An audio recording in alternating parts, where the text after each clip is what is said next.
Hi, I'm Andrew. And I'm Sam. And we're Envy Board Gaming. And today we're going to be taking a look at Northgard, Uncharted Lands.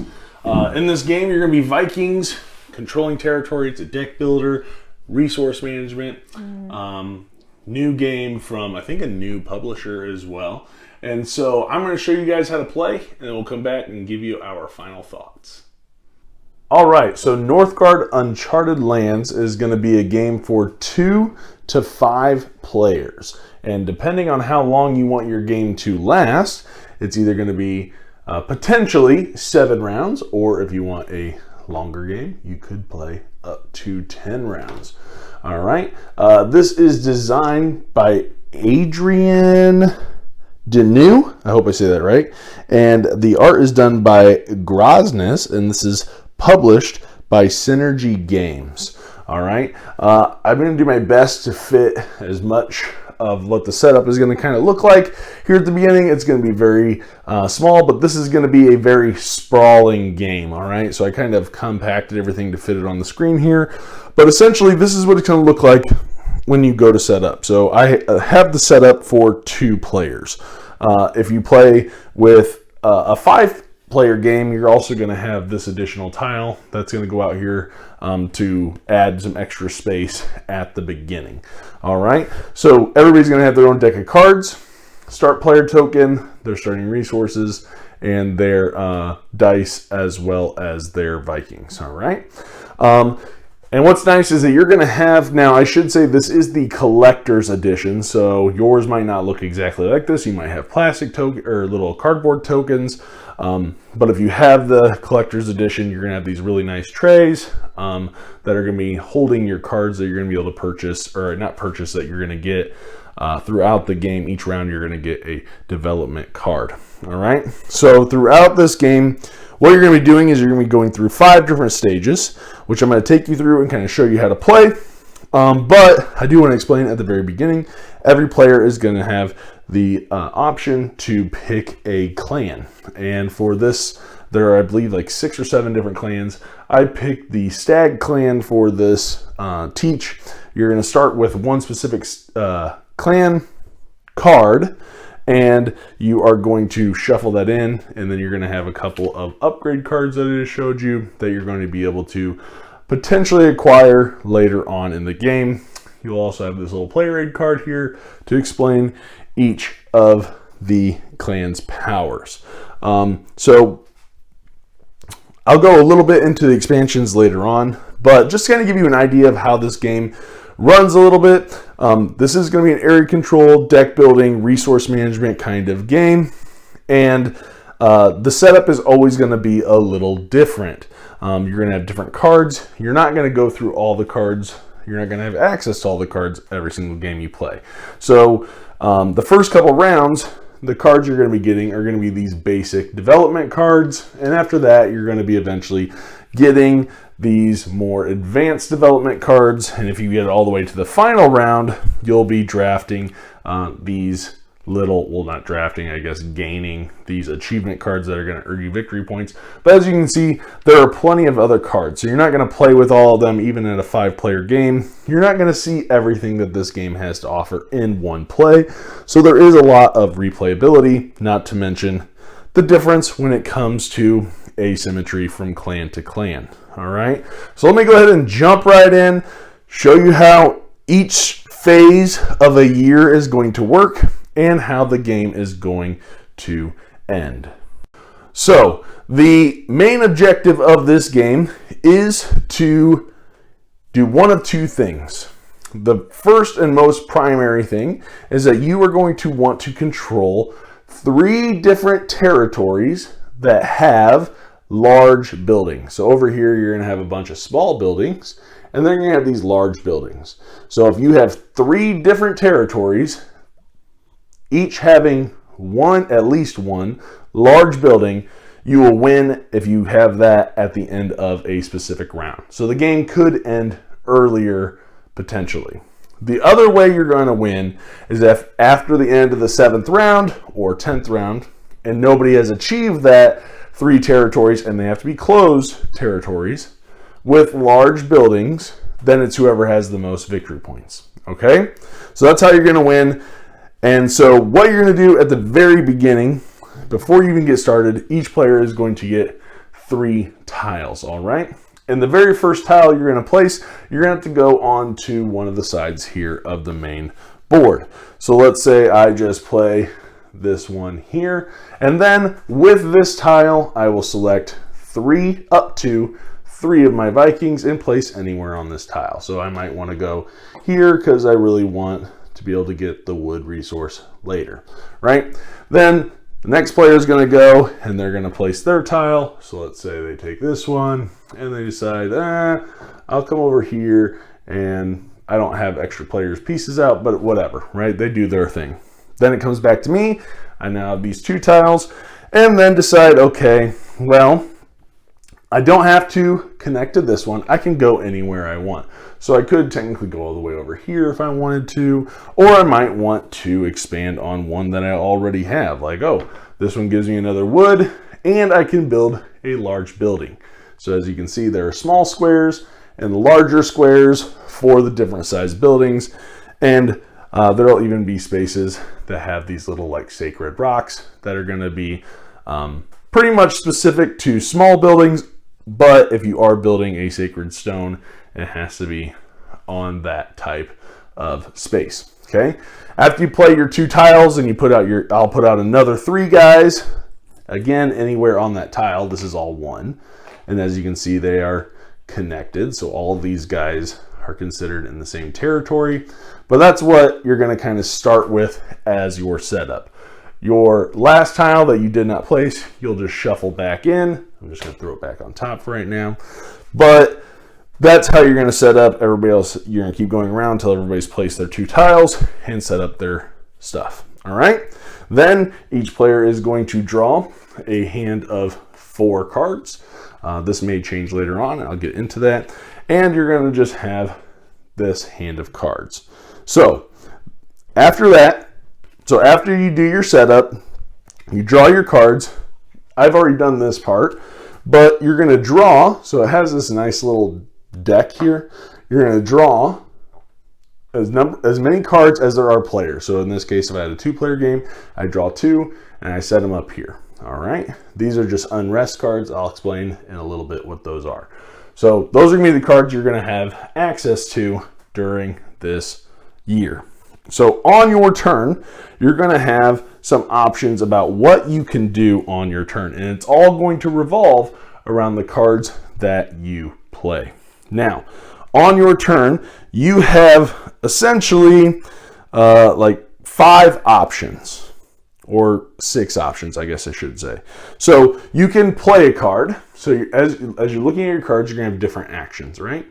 Some are gonna have lightning bolts, right? Those are gonna be immediate actions, and those do not count as an action. So during your action phase, you're gonna do one thing, but if it has a lightning bolt, it doesn't count as your primary action. All right, and you're gonna have actions that, like for example, this one. If I play this, I can play it and do what it says. This says explore, which is simply grab the top tile off the deck and play it anywhere on the board.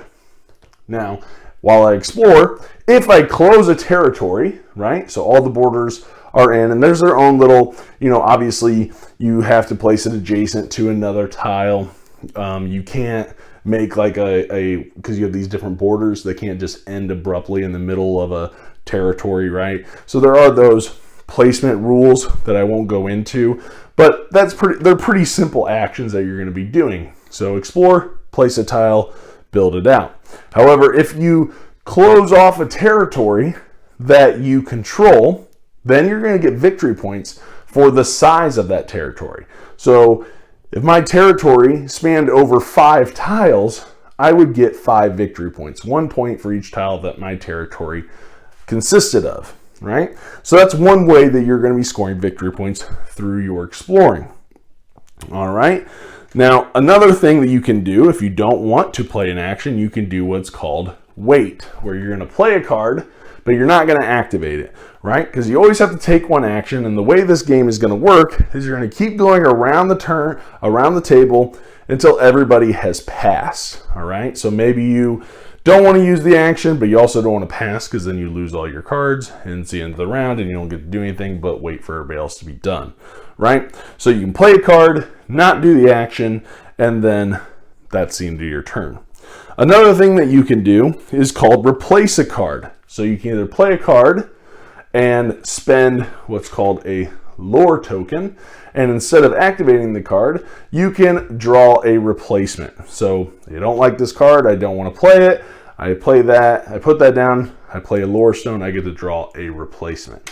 All right. You can remove a card. So again, I can get rid of this card, spend 2 of these lore stones, and I can just throw it away, right? Get rid of the card, help you kind of cull your deck, especially if you're getting these bad unrest cards, you might want to get rid of those. And I believe for that one, when you do that, you can either place it, you'll put it back in the game box, essentially removing it from the game. So that's how you're going to get it ready. But then after you do that, you're going to draw 2 cards from your deck, right? So you're going to have a deck. So when you remove, you can get rid, you're going to get rid of it, pay your 2 lore stones, draw 2 new cards.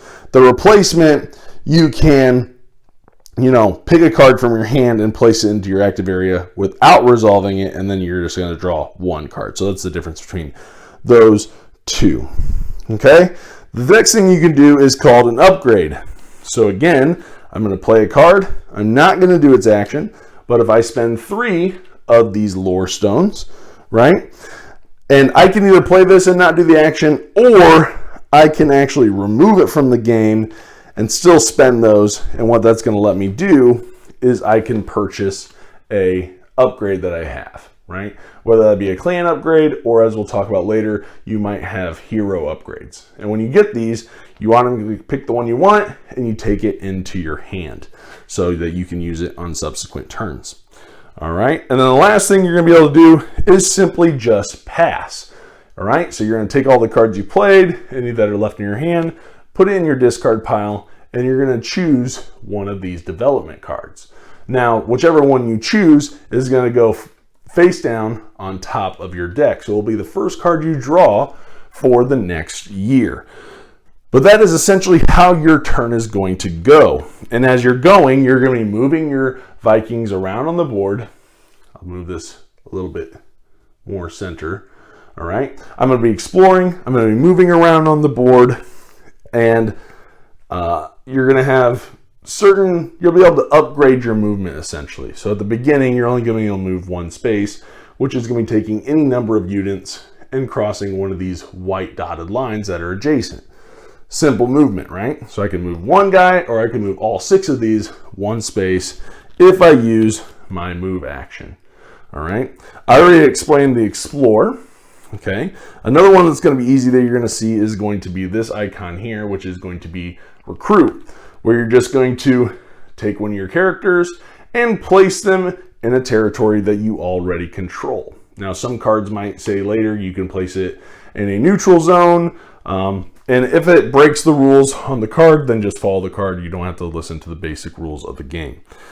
And then the last thing that you're going to be able to do is going to be build, which is going to be this action right here with the little hammer, right? And that's where you're going to be able to fill in these little squares, whether they're small or big, in your territory. If I want to build a small building, it's just going to cost me 1 wood.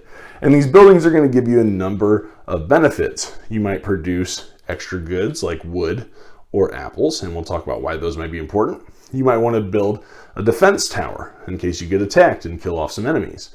You might want to up your recruit, so every time you recruit in that territory, you get an extra guy.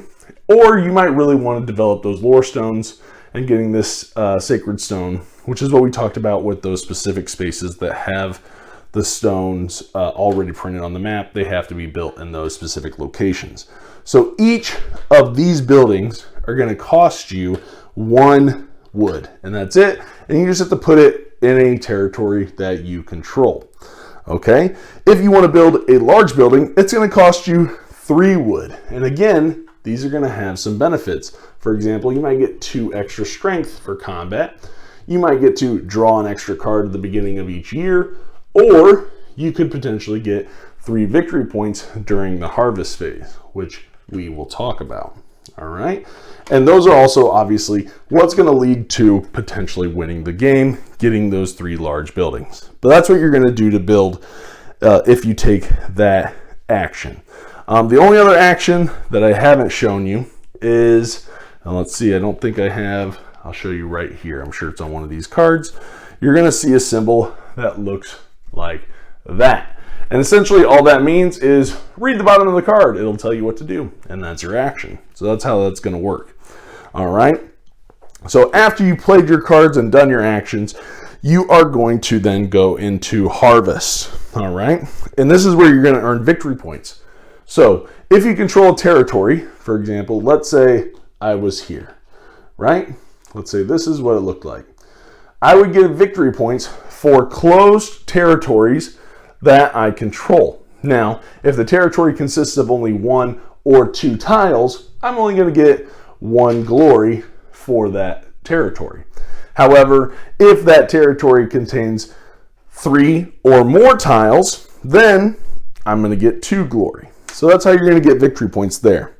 Then you're going to gain any resources that are printed on the tiles of your territories. Whether they're closed or not, you'll get them, as well as any resources or victory points that you're going to get from buildings that you build. So since I wouldn't have any buildings here, I would just get the 2 wood.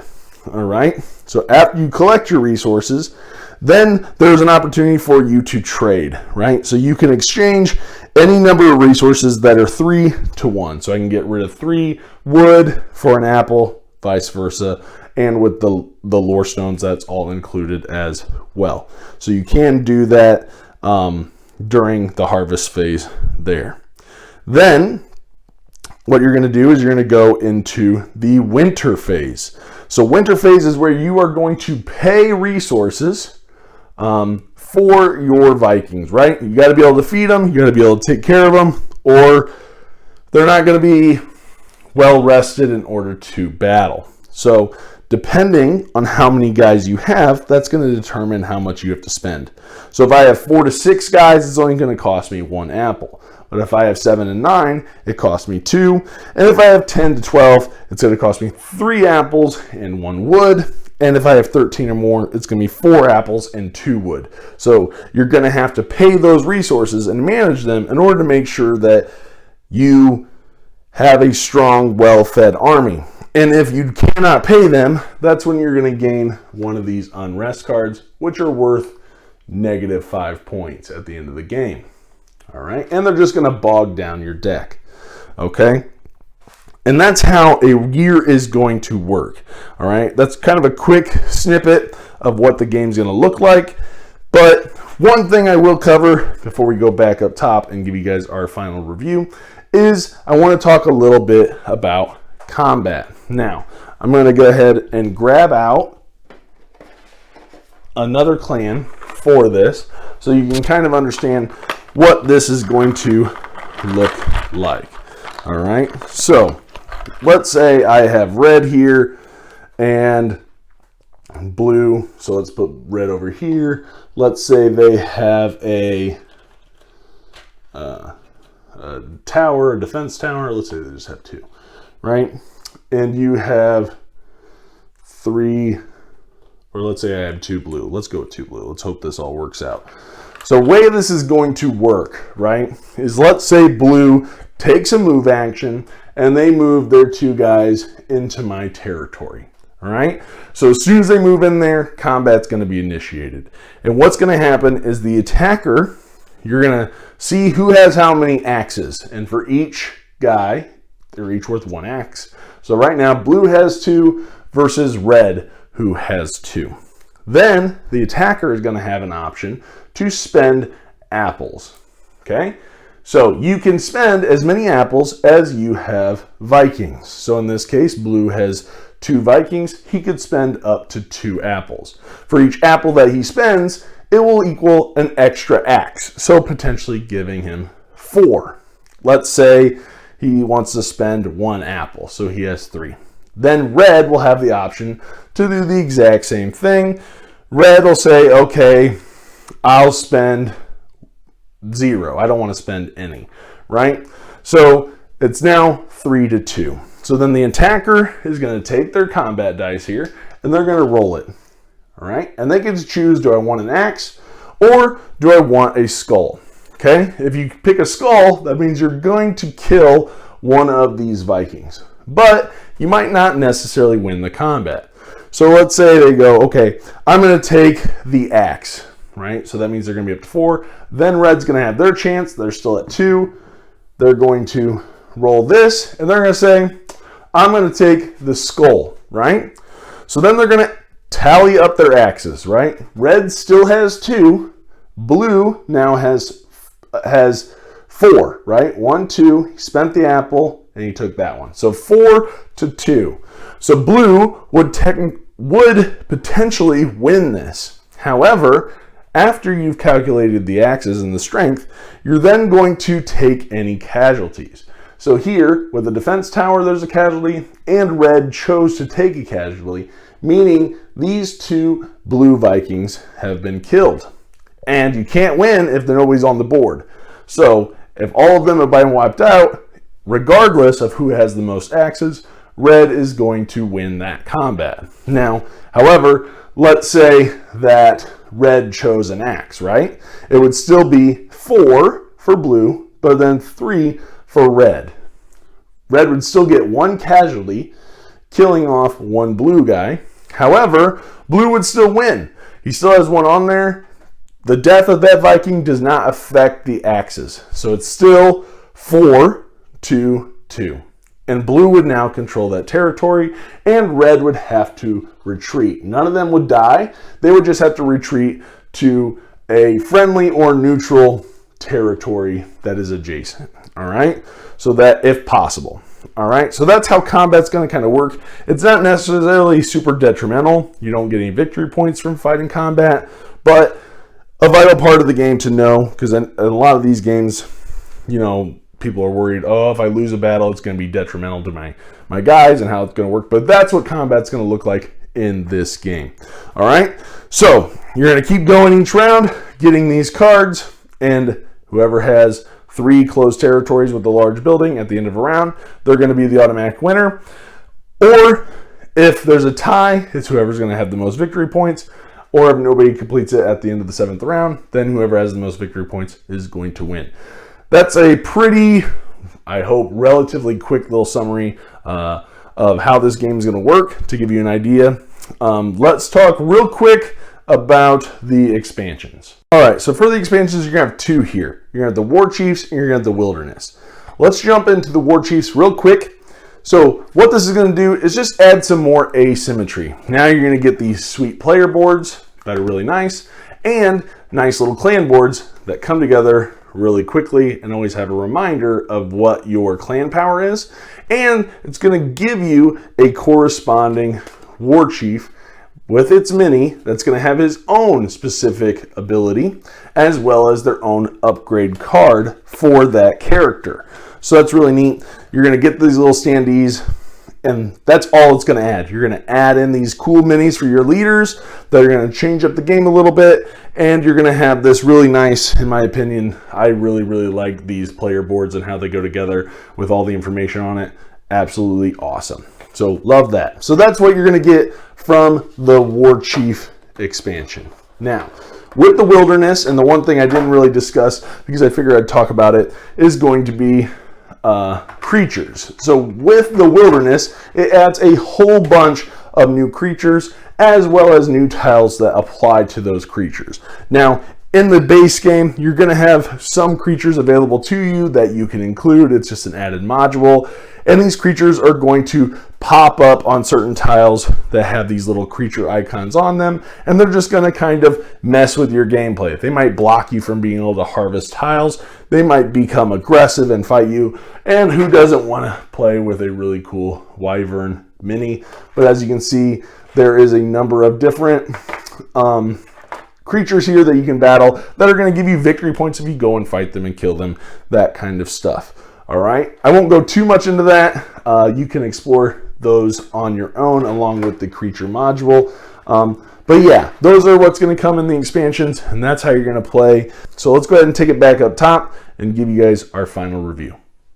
All right, and we are back. Thank you, Andrew, for your fabulous teach. Thanks. What would you say are your positives with this game? Well, first, I would say I'm pretty impressed. I think this is the first game for this publisher. So I want to kind of make that clear. This game is based off of a video game. And so I've never played the video game. I have no knowledge of it whatsoever. I was drawn in by the theme. Yeah. With the whole Vikings thing being the theme. I really enjoyed that. I liked it that it was an area control deck builder. It seemed like a little bit of a twist on things. I liked the art on it. I liked that it had creatures and everything. So that was like my draw to the game. In the game, I think it can... I like that it could be quick or it could be a slower game. It really just depends. In this game, I feel like there is a bit of a build-up. So at the beginning, first rounds, it seems like everybody's like, okay, feeling it out, building up their stuff, wanting to make sure that they have the right buildings in place, that they're able to feed their Vikings. But at some point in the game, tensions build and you notice, okay, so-and-so's getting close, so-and-so's getting close, and you have to start taking actions. Like you have to combat, you have to fight. If you don't fight, then they're either gonna, because you're building up the three large buildings or whatever, somebody's gonna come for you because they have to or they're gonna lose. Or like they're gonna win because they're just doing it faster. So at some point I feel like this does get to that level to where you can't just kind of do your own thing and leave each other alone. I think you have to be okay with combat, right? And with that being said, the thing I like about this game is that combat... I'll talk about the good stuff first. Combat isn't that... If you lose, it's not that detrimental to your gameplay, right? It's not like you lose all of your guys. You might not lose anybody. You might not have all your guys die off. You might lose the area that you're in, which could be a big deal. But it's not detrimental to your strategy or to the game, right? If you lose a combat, it's not like, well, now I'm going to be so far behind I can't do anything. Right. So I like that. I like the gameplay system of activating the cards. It's super simple and quick. Play a card, do the action, or I can replace it or remove it or buy upgrades. That kind of stuff. I like the asymmetry. There's plenty of options with the different clans. And I think that the player abilities, to me, seem pretty well balanced. And so a lot of times when I first went into this, I was like, oh, the conflict ones are probably going to be super strong. And I didn't think I would care for the ones that were focusing more on building stuff or finishing territories, that kind of thing. But I think those were equally as strong in the game. And so I felt like of all of them that I played, which I think I've seen all of them except for maybe one, which would be like the snake one. And that is, I think it was... No, wait, I played the snake one. You played the snake one. That's right, so I think I've seen all of them. And I think they were all really good things. You throw in the War Chief expansion, you have extra asymmetry there with your heroes that you're going to have. So I thought that was really cool. I really liked that. And they could be quick, snappy turns. Yeah. Or you could have something where you're really...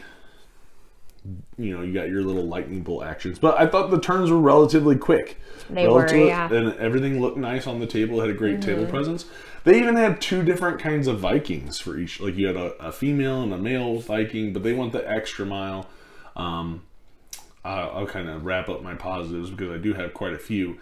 I even like the trays. So it is the collector's edition that we have, but the tray that I just pull out, I could set up and tear down this game so fast. Yeah. I can really set it up and tear it down so quick. Give everybody their player stuff. They set up their own stuff. Pull out the tray and everything's pretty much ready, set, go. Other than setting up the deck at the beginning. But then again, that's not bad. It's two basics for every player and 4 advanced for every player. And then 1 for every advancement achievement at the end. Right? So super easy, super quick. So yeah, I like that. Those are my positives. What were your positives? Well, I think my positives, one of the biggest things that I noticed was how fast the turns are. Mm-hmm. I do like the simplicity of the actions. I feel like the cards are really easy to understand. With me having really bad AP, I like games where my actions are simple. I don't have to think too much, because then I get wrapped up in my thoughts and like, okay, do I do this first or do I do that? It's very like straightforward. Like you have a hand of cards and you're going to do the action that's on the card. Like the cards that you have, that's the action you're going to have to do. So for me, I felt like it was very easy to learn. I like the fast turns, because I feel like when you do play, like, you know, playing with 4 people, that is something I appreciate in a game, is that we can take fast turns and it doesn't feel like it takes forever to get back to me. Right. You know, and I thought it was really cool with the player abilities that, you know, they had the different animals for each player. Yeah, the different. They each had their own special ability. One of my favorites is still like the bear, because you actually have like a bear, like mini, that you play with. But I thought it was really cool. Each person had their own thing and had their own strength that they could play into.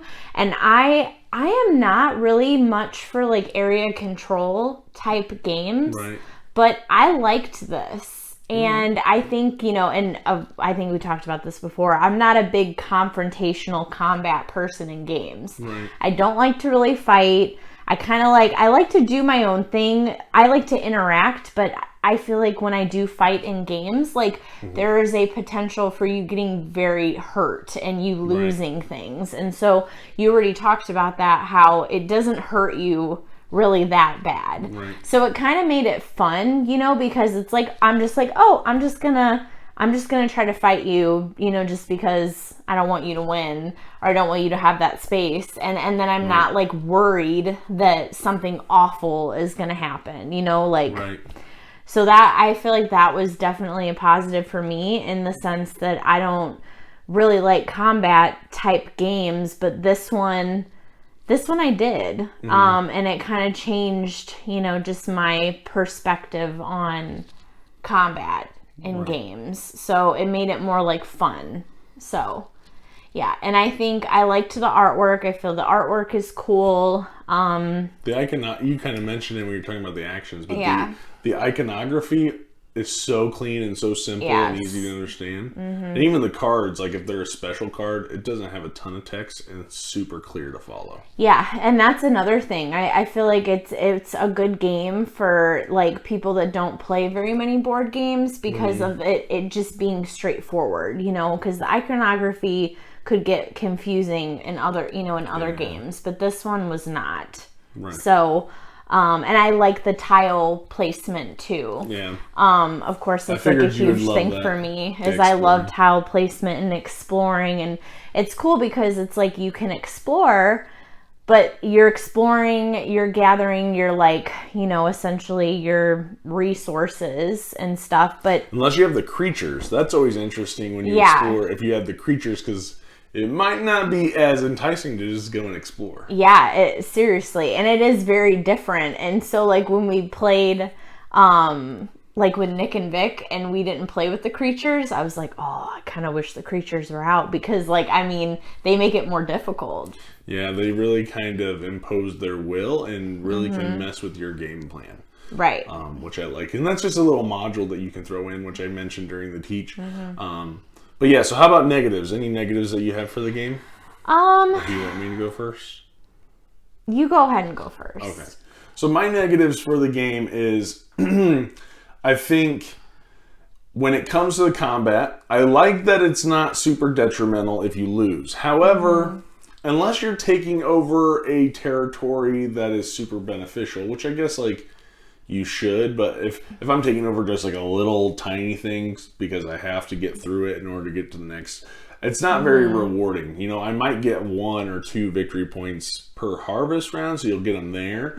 But I do kind of wish I would get a little bit something extra. I mean, you get, if there's any resources there, you get them, the buildings. So I mean, you are getting rewarded. I just, sometimes it was like, oh, I won, but I didn't feel like I got a lot of stuff. And that's a real minor gripe, because like I said, you're going to get the territory, any resources it has, and potentially 1 or 2 victory points for each harvest.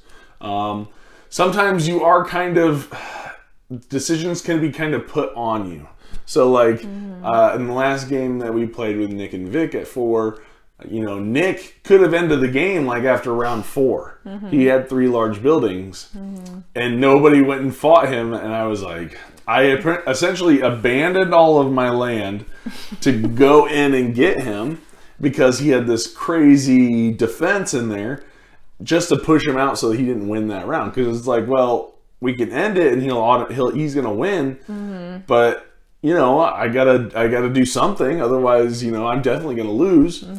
And I had to do that a few times where it was like, okay, you know, and Vic tried quite a bit, but sometimes Nick was able to repel her and everything. But I was like, man, I'm really hurting my ability to be able to get points because I can't spread out. I gotta just go after him. Yeah, and it's like, I think when I finally did fight him, he fought you. You didn't fight him. No, I did go in and fight him, but I lost. Oh, okay. And then I had to go back. You know, I was like, okay, well, right. So it's a little minor thing. And, you know, I wish that might have been a little bit more rewarding. I don't know, something like that. But other than that, you know, I don't think AP plays too much into it, but I don't have a ton of negatives. I really don't. I think, and Nick compared this to Inish. He said this is like for him, it's like a lighter version of Inish. And he loves Inish. So I don't know if that's a good thing or a bad thing that this is a lighter version. But if you like Inish, this might be something you look into. Or maybe you want to work people up to Inish. This might be a good stepping stone to get them to that level of more in-depth game. Right. And so we had played Inish once, but, you know, I'm not talking about Inish, I'm talking about Northgard.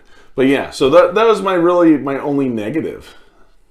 Well, I would say for my negative, it would just be like, you know, basically if you end up getting your 3 large buildings, doesn't matter if it's in the last round of the game, you automatically win, you know, if you're the only one. And so you could make it all the way to the end. That was my only thing, was like, oh man, you could have the most victory points, but if you can't hold off, you know, the other person or go in and take their building, like, then you're not going to win. Yeah, that win condition takes precedent over victory points. Yeah, and so that for me, I was just like, oh, that kind of sucks, because I feel like it should be before the 7th round. You got to have 3 buildings. And at the end of the 7th, you just automatically goes to victory points. Because I'm like, you can have that long to do it, and then like you get to the 7th round, and if they happen to get their 3rd building, I see it, but I'm like, but I have more points. No, I disagree. I like it because I think it gives you more stuff to worry about. Yeah.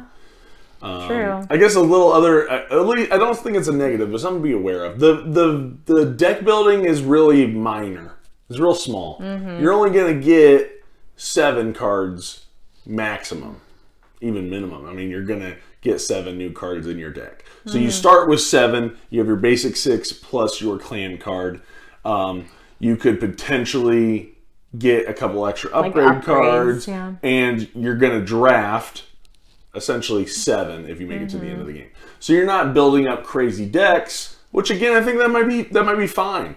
But then someone will be really good and you're like, I need to pass because I want that card. I don't want Nick to get that card. I need to pass because that moves enemy troops. I don't like that.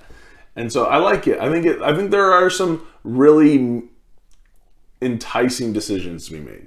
Well, and then even, you know, like talking about, you know, the victory points versus the buildings, like, but if you end up tying at the end and you got, like, you have 2 people that both have the 3 buildings, like, it's going to come down to points. Oh, yeah. So it's like at the end, I mean, I guess if you end up tying, it will come down to points. Samantha's really hung up on this because one of the times we played a 2-player game, we went all the way to the 7th round, and I had 3 3 large buildings in 3 different I territories. think I had 2. And You I was had more working victory on- points than me, but I won. That's it. Yeah. I But was you salty did win about our that. 4-player game. I did, so I was satisfied about that. And my points came through because we were tied for that for 3 buildings. We did. Yep, the last one we both had 3 buildings. Yeah. Yep, but you had way more victory points because I had to go and fight Nick, and I couldn't get as many points. So, but yeah.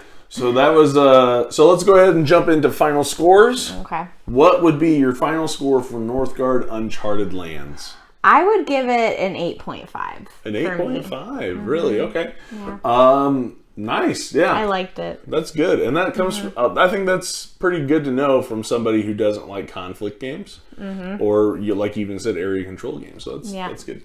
For me, I'm surprised I'm coming in this one a little lower than you. I still really like it, but I would give it an 8. Okay. An 8 even. I do like it more at higher player counts. I will say that. Yeah. 2 players, it can. You still have that tension and everything, but I do like just more people on the maps and more stuff going on. And There's stuff more to manage. chaos. Yeah, there's a little bit more chaos and more to keep track of. But I really like it. So 8 is really good. I really like it, and it's a nice little, I think, light to low medium weight game. And so so it's a really good game. Never played the video game. But if you like the video game, or if you're thinking about, deck builder, area control, Viking game, I think Northgard is a great one to check out. Something that's not too heavy, but feels epic on the board. Yeah, it does. And not to mention really nice minis. A little bit of, you're going to have some luck, obviously, with dice chucking and stuff. But anyway, check out Northgard and let us know what you think. Let us know what's your favorite Viking game in the comments. I'd be curious. Or are there any other... I'd be curious, any other than Inish, but like deck building, area control kinds of games that are out there. Yeah. So yeah, let us know in the comments. Please like, comment, and subscribe, and click the little bell icon so you get a notification every single time we post a video. And we'll see you guys on the next one. Thanks for watching. Bye.